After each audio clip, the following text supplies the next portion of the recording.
Hello students, हमारा आज का टॉपिक है प्राइस इलास्टिसिटी ऑफ डिमांड। हमने लॉ ऑफ डिमांड का टॉपिक कवर किया and according to law of demand price और क्वांटिटी दोनों में इनवर्स रिलेशनशिप एग्जिस्ट करता है। जब किसी भी प्रोडक्ट का प्राइस बढ़ता है तो क्वांटिटी डिमांडेड रिड्यूस हो जाती है, और अगर प्राइस के अंदर फॉल आता है तो क्वांटिटी डिमांडेड जो है वो राइज हो जाती है। सो लॉ ऑफ डिमांड में हमें डायरेक्शन का पता चलता है that with change in price of the commodity in what direction quantity demanded would be switched।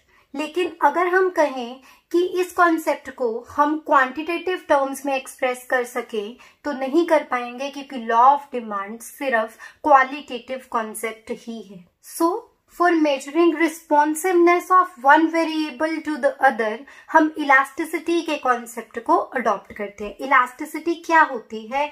जब हम कॉज एंड इफेक्ट रिलेशनशिप को स्टडी करते हैं to know responsiveness.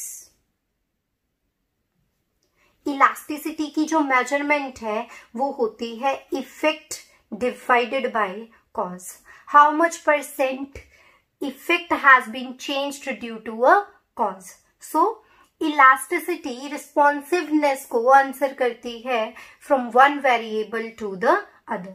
Elasticity of demand की अगर हम बात करें तो जो इफेक्ट होगा वो होगा क्वांटिटी डिमांडेड, लेकिन कॉजेज जो है वो डिफरेंट डिटर्मिनेंट्स में से कोई भी हो सकता है। इसी बेसिस पे इलास्टिसिटी ऑफ डिमांड को हम 3 टाइप्स के अंदर डिवाइड कर रहे हैं। First is price elasticity of demand, second income elasticity of demand, and third is cross elasticity of demand। हमारा आज का टॉपिक है price elasticity of demand।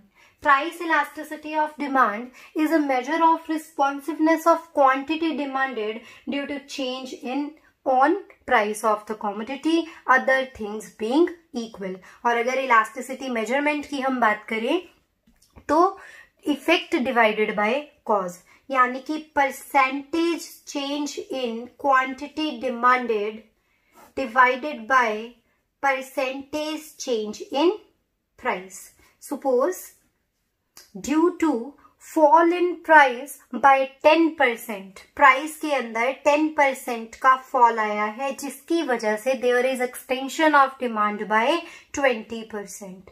So hereby elasticity is 2। So price elasticity of demand को calculate करने का जो formula है वो है percentage change in quantity demanded divided by percentage change in price. हम एक माइनस का साइन इसके आगे पुट करते हैं, reason there being there is inverse relationship between these 2 variables and we can't express this elasticity into negative terms. So next topic, degrees of price elasticity of demand। Price elasticity of demand की हमारे पास 5 degrees हैं। First, perfectly elastic demand. Perfectly elastic demand name से क्लियर है, जब demand perfectly elastic होती है। इसको क्लियर करने के लिए हम XY प्लेन पे एक्सिस पे ले लेंगे क्वांटिटी और Y एक्सिस पे ले लेंगे प्राइस। हमारा demand curve in case of perfect elastic demand होगा DD, which is parallel to X axis। It means elasticity of demand hereby is infinite। At a particular price, say at ₹5, there is a demand of any quantity in the market, but a slight rise in the price। अगर इस price को थोड़ा सा भी बढ़ा दिया तो demand would fall to 0। इस तरह की डिमांड परफेक्ट कंपटीशन मार्केट में एग्जिस्ट करती है। Second degree comes perfectly inelastic demand। Perfectly inelastic demand, here elasticity of demand is 0। जब रिस्पॉन्सिवनेस जो है वो बिल्कुल नील होती है due to change in one variable that is price.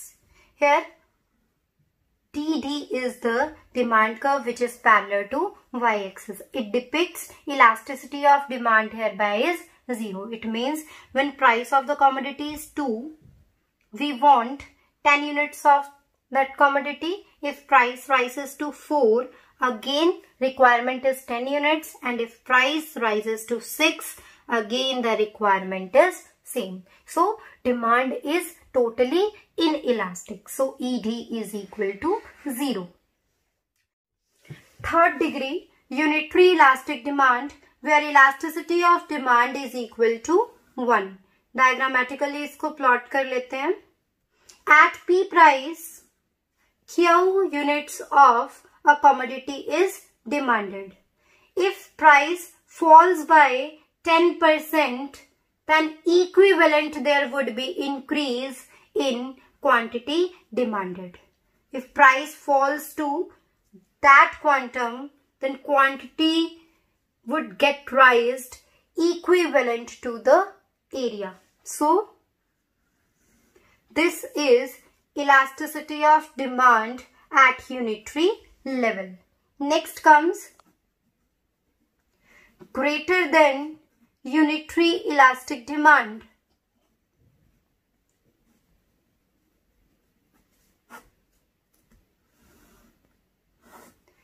It means elasticity of demand is greater than 1. When percentage change in price is less than percentage change in quantity demanded. At P price, Q units of a commodity is in demand. If price falls to P1, then quantity is raised to Q1. A slight reduction in price causes more extension of demand of that commodity. So this is instance of elasticity greater than 1. And the last degree, less than unitary elastic demand.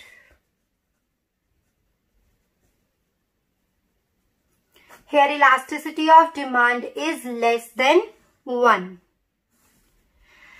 Price के अंदर जितना change आता है quantity में comparatively कम change आता है. P price, Q units were in demand, and if price falls to P1, then demand is extended to Q1, which is less than change in price. So DD demand curve depicts elasticity less than 1.